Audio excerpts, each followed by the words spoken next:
Mm.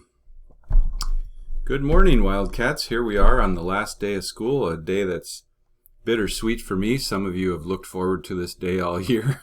Others don't want school to end. It's kind of fun. You have your friends here. You have teachers that care about you here. You're learning a lot. But anyway, we've made it to the last day, and so thank you for a wonderful school year. It's truly been a blessing. You know, I talk about how I should always count my blessings, and then sometimes I forget to, and so then I remember, try to remind myself that every day is a blessing, and sometimes I forget to count my blessings during the day, and then so recently I was reminded that every moment is a blessing. It's just amazing.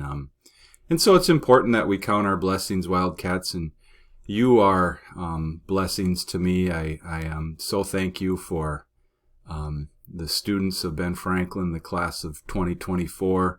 8th graders, go up to North and be the great Spartans we know you will be. 6th and 7th graders, we'll see you next year. We're looking forward to that, getting back to school and back to some sense of normal. But back to blessings, you know, I talked the other day about how money doesn't make us happy. Things don't necessarily make us happy.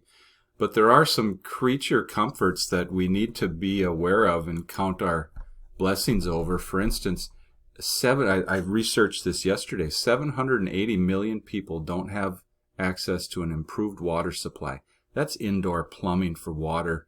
That's something more than a well to dip a bucket in, or a stream or a river or a lake to get their water from. 2.5 billion people lack access to improved sanitation. That's indoor plumbing, Wildcats. And then look at this. 1.1 billion people don't have access to electricity in this world. So, right, count your blessings. We have electricity, we have heat, we have light. And then school. 1 in 5 girls don't go to school. 1 in 6 boys don't go to school. So, what a blessing school is too.